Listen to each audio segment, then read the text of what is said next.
السلام عليكم ورحمة الله وبركاته. إن الحمد لله والصلاة والسلام على رسول الله وعلى آله وصحبه ومن والاه أما بعد. কাছে কিংবা দূরে, দেশ কিংবা প্রবাসে যে যেখান থেকে দেখছেন এবং দেখবেন সবাইকে জানাচ্ছি আন্তরিক অভিনন্দন ও মুবারকবাদ। আজ আমি যেই হাদিস নিয়ে আলোচনা করব, হাদিসখানা সহিহ মুসলিম ও সুনানে নাসাঈর মধ্যে বর্ণিত হয়েছে। عن أبي سعيد الخدري رضي الله عنه أن رسول الله صلى الله عليه وآله وسلم قال: من قال رضيت بالله ربا وبالإسلام دينا وبمحمد رسولا وجبت له الجنة.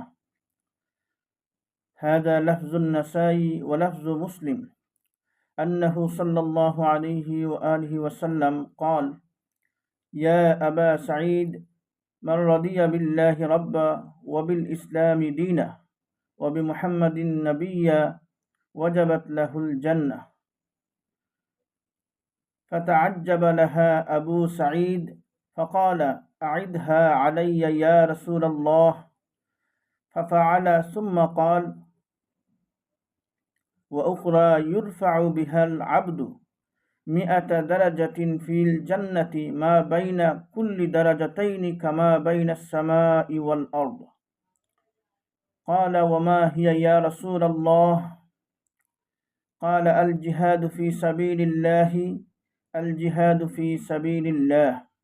হযরত আবু সাঈদ খুদরি রাদিয়াল্লাহু তাআলা আনহু বর্ণনা করেন যে রাসূল আকরাম সাল্লাল্লাহু আলাইহি ওয়া আলিহি ওয়াসাল্লাম ইরশাদ করেছেন, যে ব্যক্তি সন্তুষ্ট চিত্তে বলবে রাদিতু বিল্লাহি রাব্বা ওয়া বিল ইসলামি দীনা ওয়া বিমুহাম্মাদির রাসূলা, অর্থাৎ আমি সন্তুষ্ট চিত্তে আল্লাহকে আমার প্রতিপালক এবং ইসলামকে আমার ধর্ম আর মুহাম্মদ সাল্লাল্লাহু আলাইহি ওয়া আলিহি ওয়াসাল্লামকে আমার রাসূল মেনে নিয়েছি, তার জন্য জান্নাত অপরিহার্য হয়ে যাবে। সুবহানাল্লাহ। এটা হচ্ছে নাসাই শরীফের শব্দ, আর মুসলিম শরীফের শব্দ হচ্ছে রাসূল সাল্লাল্লাহু আলাইহি ওয়াসাল্লাম বলেন, হে আবু সাঈদ, যে ব্যক্তি সন্তুষ্ট চিত্তে আল্লাহকে তার প্রতিপালক এবং ইসলামকে তার ধর্ম ও মুহাম্মদ সাল্লাল্লাহু আলাইহি ওয়াসাল্লামকে তার নবী মেনে নিল, তার জন্য জান্নাত অপরিহার্য হয়ে গেল। এতে আবু সাঈদ খুদরি রাদিয়াল্লাহু তাআলা আনহু এটা শুনে অবাক হয়ে গেলেন এবং বললেন, হে আল্লাহর রাসূল, এ কথা আবার বলুন। রাসূল সাল্লাল্লাহু আলাইহি ওয়াসাল্লাম তা পুনরায় বললেন।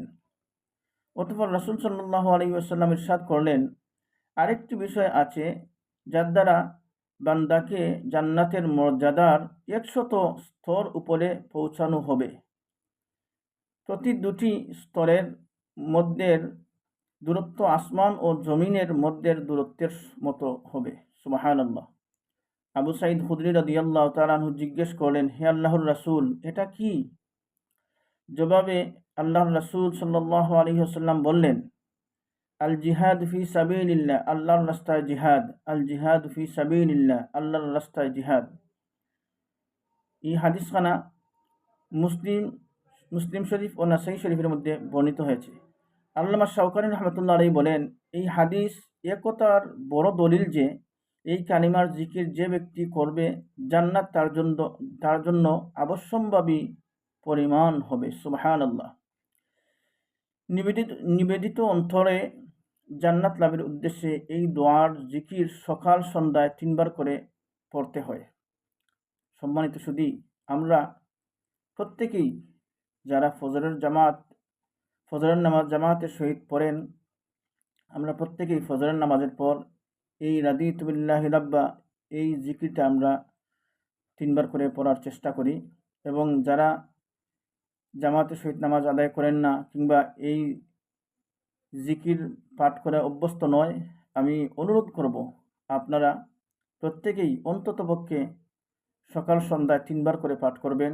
এতে করে আল্লাহ তাবারাকা ওয়া তাআলা আপনাকে উচ্চ মর্যাদায় সমাসীন করবেন। আল্লাহ তাবারাকা ওয়া তাআলা আমাদের বুঝে আমল করার তৌফিক দান করুন। আমিন। আসসালামু আলাইকুম ওয়া রাহমাতুল্লাহ।